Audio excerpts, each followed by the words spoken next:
Now excited to be joined by a very special guest. It is the legend himself. It is Danny Wuerffel. Danny, you're here on behalf of your own All-State Wuerffel Trophy, 20 years of it. I mean, it's just unbelievable to think about how long it's been a staple of college football and shining a light on all the good things that are being done by players in this sport. Before we get to a bunch of other stuff with you, how did you get to this place of having 20 years of something? Because I think you can come up with an idea and have it in your head and be like, oh yeah, maybe we'll get to do this for a few years, but to do it for 2 decades it's just truly unbelievable. Well, as you know, I was a quarterback, and quarterbacks, when things go bad, get a lot of the blame. But when things go well, they usually get most of the credit. And so, you're asking me a question, and I'm taking a lot of credit for this, but it's really a lot of other people's vision, a lot of people's efforts over the years to kind of build this to where it was. And it started very small. There's a group of guys in Florida that wanted to create a college football award, and I was very humbled that they wanted to name it after me. But my initial thoughts were, there's too many college football awards already. We don't need another one. But they said, no, this is different. This isn't about yards or touchdowns or, tackles. This is about community service. And that, of course, piqued my interest. That's a big staple and value in my life. And I think ultimately it was Rudy Riska, who was the emeritus director of the Heisman Trophy, who called me and said, Danny, this is a good thing. You should really do this, and this could be very special. And over the years, it's grown. And then this year, to partner with Allstate as we're moving into our 20th year is just unbelievably exciting for all of us. And really, the idea to shine a spotlight on the good things that these guys are doing, to have 111 nominations is unprecedented, and to tell the stories, it's very inspiring. So how can people get involved with it this year? Doing it this year the way that you're doing it, I know is a little bit different in the past. So what's something that our listeners can be able to kind of apply to their lives and add to the good that you're trying to do here? Yeah, well, the first thing is you can actually vote. There's a fan vote for the All-State Wuerffel Trophy this year. So if you go to ESPN /Allstate, you can get in on the action and actually help us pick our winner. I think by sharing the stories and paying attention to the stories, it makes us all a little more inspired to do things. And these guys are doing great things in their communities, and that inspires me and hopefully all of our listeners here to volunteer more, to think about how you can use your resources, your talents to help other people's lives be a little bit better. Danny, you knew we were going to talk some Florida stuff, of course. What's been your reaction watching the way that this Florida season has played out so far? Well, I think very, disappointing, obviously, like the main narrative. I think there really was a sense of hope coming into year three for Coach Napier, and there's so many things that he does that I absolutely love. And I just was really, really hoping we'd start this year with the bang we needed to, because the schedule is going to get worse and worse really after this week. So it just hasn't been pretty. We've had two wins against teams that aren't very good, and the two teams that we played that were decent beat us pretty handily. So it's been very disappointing. Especially when you get a call from Coach Spurrier and you start reminiscing on the days that we had, or you talk to Tim Tebow or Major Wright or Ahmad Black, and you reflect on the days they had with Urban Meyer, and to think that we're hoping to get to 500 is very, very disappointing. Have you even allowed your brain to go there on Saturday? The idea of UCF coming into the swamp, coming in and imposing their will with their ground game, and anticipating what that would mean for the state of the program. I know, as a competitor, you're never thinking about, what's it going to feel like if we lose? But as a fan and someone that doesn't have that control at this point anymore, do you even go there in understanding that dynamic is on the table?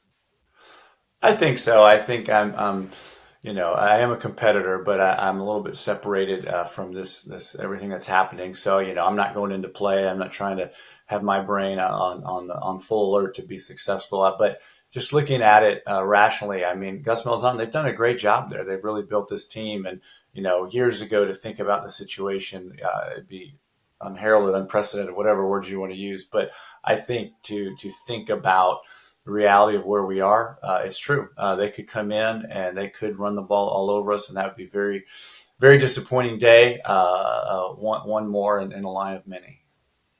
What would be your well? I shouldn't say what would be your thoughts on DJ Lagway having a certain type of season because I think there's already been a pretty good body of work to be able to determine how we all feel about him because somebody that obviously was so decorated during the recruiting process and it's been fun to see the flashes of him so far. But you've played that spot, you've been in that spotlight. What's been your thoughts on his play to this point of his career? Well, he's had some super bright moments, and he's incredibly talented. I think, it also has shown that it's really hard to play young. And I played as a redshirt freshman, but I had a whole year under my belt out of high school, just watching and learning and growing. And so, the ceiling is high. There's big upside with him. But I also think there's just a level of detail and consistency that Graham brings to the table as well. So, rather than be frustrated with it, I'm grateful that we're talking about two good quarterbacks instead of some of the other programs maybe in our state that are trying to find one. Why has this been so difficult? And you've gotten this question before, so I apologize for repeating myself here. But why has it been so difficult for Florida to find that right post Urban coach? Because I think that even though Urban ideally would have been there for 20 years and that didn't work out that way, I don't think you can ever be disappointed with two national championships. Why has it been so difficult in this revolving door for the past 15 years? Well, I think if you just look at our program and you look at that and say, man, how has this been so difficult? It's a little bit in isolation, but I think if you were to scan a lot of the programs around the country over the last 20 years, you see that it's really hard to pick and find a great football coach. Like it's really hard. The times have changed as well. There's more and more great programs, but who would have bet money for sure that Steve Sarkisian was going to be so successful at Texas? He has been amazing, and so you just never know which coaches are going to hit and not. And so as a selector of coaches, you got to make the best decisions that you can. I was really excited when we hired Dan Mullen. I thought he was going to be, and did have a lot of success. I was very pleased when we hired Billy Napier. I think all indications prior to coming to Florida showed that, man, he really has the resume to do this, and that hasn't worked out at this point. So I think it's just hard. It's a tough time. And I am surprised. I really, really was hopeful and very expecting that this regime would really do more. I think they got everything they asked for from the administration, and there's so many things going for the program. It's just it hasn't translated to on the field. I'm sure you've had a lot of different people who have inquired about your interest in coaching and media, and I understand like your path is what it is, and it's something that you've done so much good in. But what have been those inquiries like over the years? Because I imagine someone with your skill set and background has had no shortage of those opportunities come his way.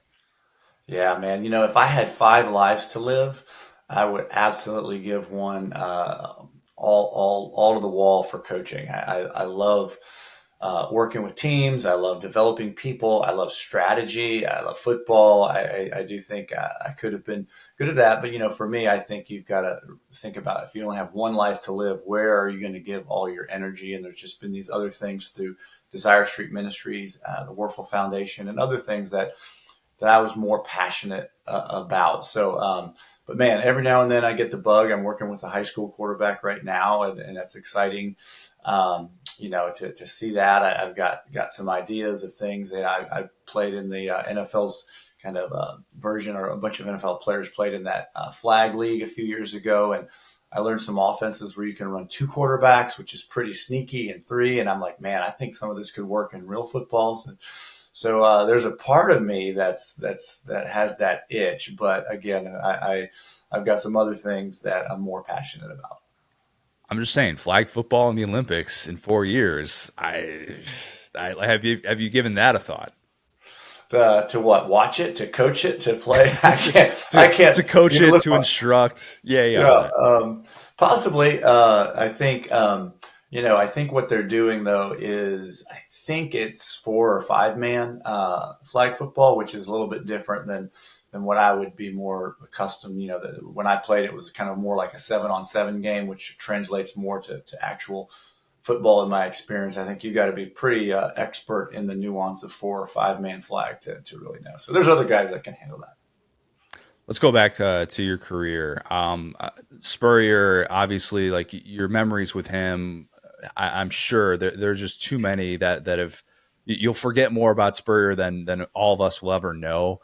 But what was that first interaction with him like to be recruited by him, understand the presence, and then to actually develop a relationship? Like what's your first earliest memories of getting recruited by the HBC? There were so many different styles of ways that people recruited me and different things that they would say and do. But what I remember the most was he would show up and, he just had some pieces of paper that showed you how many yards all his quarterbacks always threw for. It was like, yep, you want to throw for 300, 400 yards a game, a lot of touchdowns. This is the place to go. It's hard to argue with that. Gene Stallings was recruiting me at Alabama and was incredible. I loved him, loved what he stood for, loved what he was doing, but at the end of the day, he was like, yeah, I mean, if we had the right quarterback, we might throw for 200 yards. And it's like, what I love about football is like the same thing I loved when I was in middle school, out throwing the ball in the backyard with your buddies, and that's what Spurrier did. And so that was I think just the confidence that he had and the success that he had with quarterbacks at every stop along the way. Duke, USFL, wherever he was, his quarterbacks were throwing the ball, and that's pretty exciting. I always think it's fascinating to hear from guys who get into a system with an elite offensive mind and what that learning curve is like, because we truly only see the finished product in so many of these cases where a guy gets out there and it looks easy for him and you see the scheme with these big throwing windows and oh, they got time to throw, they got time to do this and that, and oh, it's such a quarterback friendly system. But can you explain what it's like, that grind of showing up and actually having to master these concepts? Because I can't imagine, even if you have an elite offensive mind, that it just instantly clicks for you.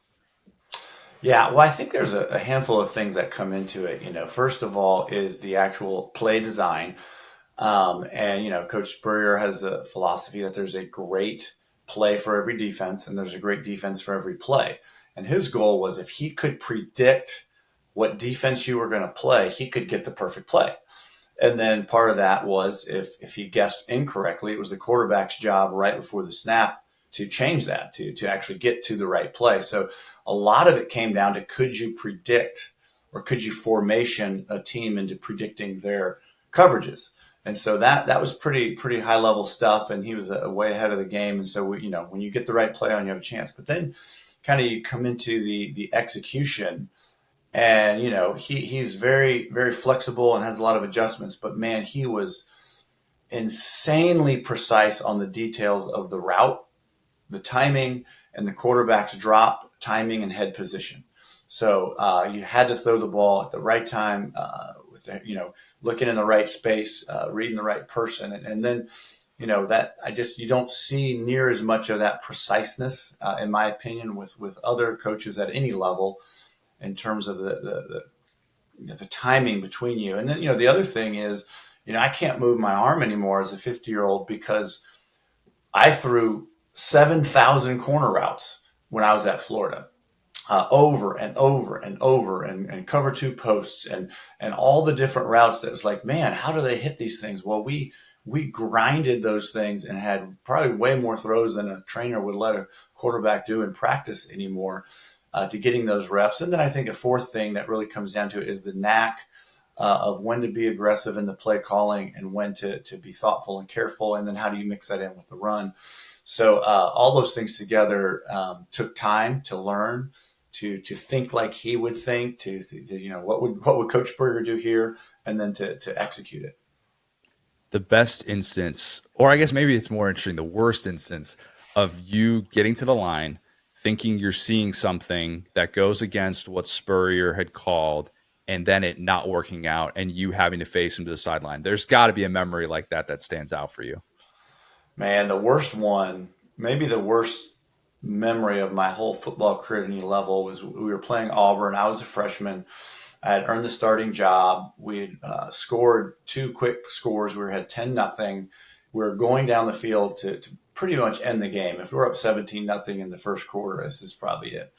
We get on I think the 3-yard line, and he had called, for those people that know football, kind of a flat curl is a very common route that you might run in the field, where one receiver runs a 10, 12, 14-yard curl, and another one runs to the flat, it opens up a window. But you would never really do that on a three-step drop. There's just not a lot of space, and you wouldn't really ever do that at the 3-yard line. But he saw they were running this sort of combo coverage that was wonky, and he believed if we ran that, we might just have a wide open, easy touchdown. Well, none of us quarterbacks, I remember Brian Schottenheimer and I during the week were like, we hate this play. Like, we don't like this. This is risky. So we get there, and he signals this play in. I'm like, oh my gosh. So I just shut my brain down. The defense didn't even look quite right, but I just trusted. I took my steps, threw an interception, and the guy ran 97 yards for the touchdown. And I get to the sideline. He's like, what the heck? Well, he had actually, it was a misread signal. He was giving me a 97 where he was giving me a 9 and a 7. I thought he gave me the 9 with the 0. And so he wanted me to throw the backside slant to Chris Doering, which was wide open and would have been an easy touchdown. But I was like so dialed into doing what he said that I kind of didn't even think, had I been a junior or a senior, I probably would have had the confidence to change because the look wasn't right. But I was so adamant about doing what he said. And then we went on to lose that game, which was heartbreaking for us for sure. And then Doering, because Doering's one of my favorite people in the world, and I've been so fortunate enough to get to know him over the years. And Doering lets you know about that immediately. Like Doering probably gave you more heat than Spurrier did when he got to the sideline, I'd assume, right? Yeah, but I can take Doering's heat. That's like soft heat. That's like, there's not a lot of heat there. When Spurrier's eyes got big and there was like lasers coming out like in Homelander, that you didn't want to mess with him. Okay, I asked you first interaction with Spurrier. First interaction with Doering had to be incredible, and I've heard the stories. Post SEC championship, we're in Doering. Let's just say he had himself a time, and it was a fun 24 hours for him. Like your first interaction with that guy, who became obviously such an important part of your life, your career, and everything. Post career that you've done as well, but. What do you remember meeting this scrawny kid from Gainesville whose dad is a professor there, and you're just like, this is the guy I'm gonna be throwing passes to? Yeah, this is college football. Um, no, well, first of all, Chris has become one of my best friends. In fact, we're touching base today. I may stay at his house in Gainesville when I go there for the game. And we've really developed a great friendship over the years. But we hit it off quick. He is to me the quintessential example. Like if you look at what you don't like about NIL today, if you look about what you don't like about sort of the life the athletes are living, and it's all about them and it's all about the money, and they're going to like the complete opposite of that is Chris Doering, is this guy that grew up loving his Gators, loving his city, idolizing them, walking on, not having a scholarship, and then just earning his way to being arguably one of the greatest receivers all time in SEC football history. Are you kidding me? And, we had a lot of moments early on because, my freshman year, and I think he was 1 year ahead of me, we would do a lot of the scout team and scrimmaging, and we had this, what we called Monday Night Football, which was kind of a scrimmage for the younger guys. And I was hitting him on cover 2 posts and seams, and we had a bunch of those plays. And then our kind of coming out party for the Gators was that Kentucky game in 1993. And to hit him on that last minute touchdown really kind of propelled us into the Gator Nation and the national spotlight. And so we've tracked together all along. I don't remember the first memory, but there's a good chance that I can't even share what it was. Who knows? Because Chris is a super fun, crazy guy. Doring's got a touchdown, has such a nice ring to it. Wuerffel's got a touchdown. Why wasn't that the call? Why couldn't we get something like that going? Because he's been able to reap the benefits of that play specifically, and he's spent his entire media life giving love to Kentucky, like almost as a direct result of that. He's told me that. But Wuerffel's got a touchdown. I think you can still show your face in Lexington and not have to explain yourself because he's the one that gets tagged with it. That's true. Well, my wife would say I've had enough fame and glory and notoriety, so we'll let Chris have this one. Yeah, that's fair. That's fair. You guys had unbelievable battles, of course. What's been your relationship like with Peyton Manning, going back to when obviously you guys were competing against one another, and to have the life that he's had since college? I think yeah, everybody could kind of see that coming a mile away. It felt like, and he's somehow exceeded those expectations. But I imagine your paths have been crossing essentially for the last 30 years. Yeah, especially earlier on and on the field. One of my claims to fame is never lost to him 3 times at Florida and beat him once in the NFL. But beyond that, he had the Hall of Fame career for sure. And just him, his family, what they've done. He's actually hilarious. At first he seemed like such a serious guy, but he's really funny. He's done great in all the commercials. We haven't really connected as much. I've actually spent more time with his dad, Archie, through the National Football Foundation and different things like that than directly with Peyton. But just have so much respect for him as a player, what he's done, his entire family, and seems like that family's not done with football yet with Arch there at Texas, and who knows where that career is going to go. Okay, you've probably been asked this before as well. Should Peyton have won that Heisman in '97, or have you weighed in on that? Like, do you get to weigh in on like who joins your fraternity? Not take anything away from Charles Woodson, but like, I Yeah, imagine you had an opinion on that.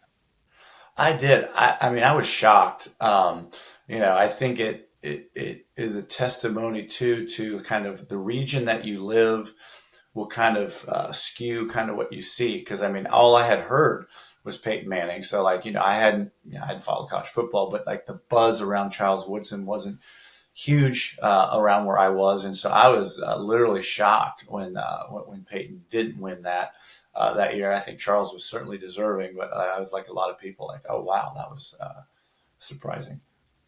Do you have last one before I get you out of here with some rapid fire? Do you have a favorite in the clubhouse right now of a guy that you've seen through the month of September that you're like, dang, I could definitely see that guy getting up there on that stage and joining our Heisman fraternity? Yeah, well, there's some unique things happening this year. I think Travis Hunter is a very unique player. Playing both sides of the ball is unbelievable. He's elite at both sides. So, so many people always say that the Heisman basically is a quarterback award or maybe a running back award, but mostly quarterbacks recently. So to get a non-quarterback and running back would be an interesting choice. I think he's doing great. There's a few other names. There's the running back out there that's just had a tremendous start to the season, and then of course, it looked like Cam Ward might have been fading, but then they come back and beat Virginia Tech. So I think his name's still in the mix, and so time will tell. It's early, but I think it's a fun group to track with this year. Very much, definitely. Yeah, Ashton Genty, the Boise State running back. I mean, a group of 5 running back emerging in the Heisman conversation early would certainly be it'd be fascinating to see the way that this could potentially play out for him and Hunter and all these guys. I want to get you out of here with some rapid fire, just 5 questions. First thing that comes to mind. Does that work for you? Sure, All right. There is a correct answer to this one. The best non-Spurrier coach that you played for. there is a correct answer. Like the answer already. I know the answer already. I'm curious if you know the answer already.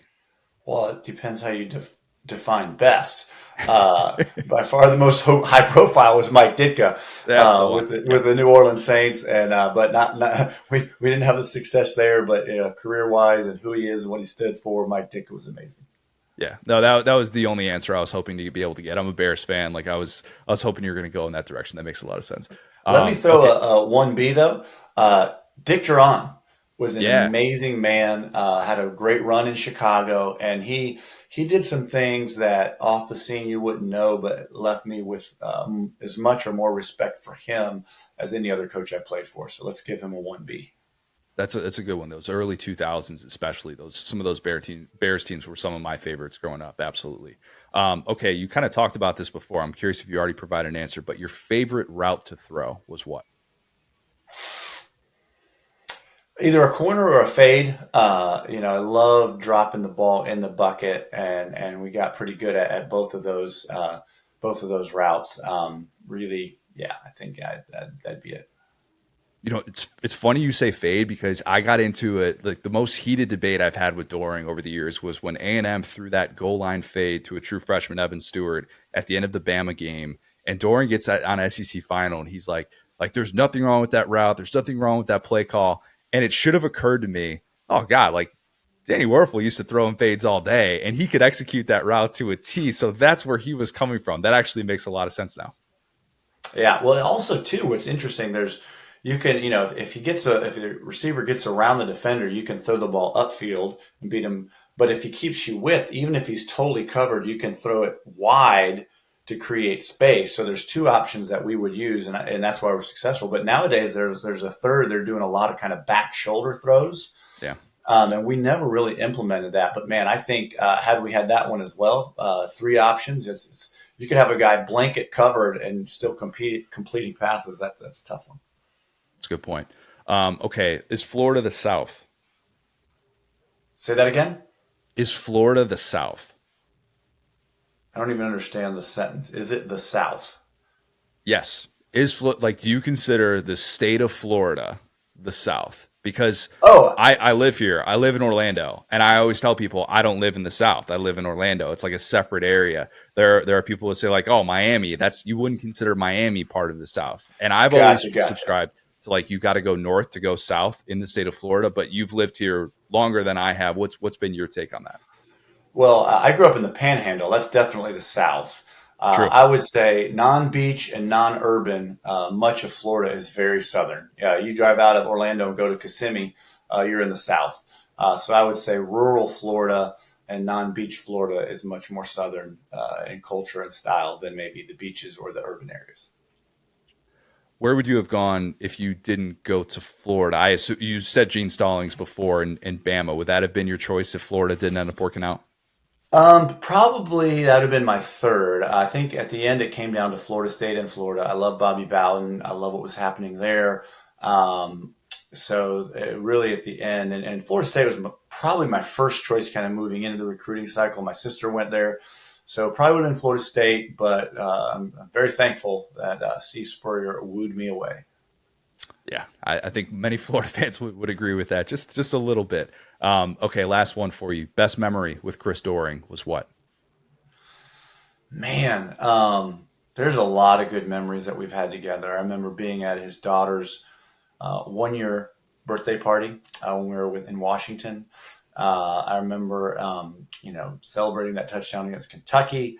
I remember kind of us being there for each other in some really tough times in life over the years. And so to me, it's the totality of it. It's the length of the relationship, the ups and the downs. But probably my favorite memory is we would play this game before every game. We'd sit on each other's bed. We were roommates on our beds, and we would just grab a football and do chest passes at each other and see who would drop it first. And you can ask him, but he's not the best receiver at that game. I'm gonna give him some heat for that. Oh yeah, Definitely. Danny, this has been absolutely awesome. Really appreciate the time. 20 years of the Wuerffel Trophy. It is no small feat. Love everything that you're doing, not just in college football, but in the world. And want to wish you the best of luck on everything, man. appreciate it. Thank you. Take care.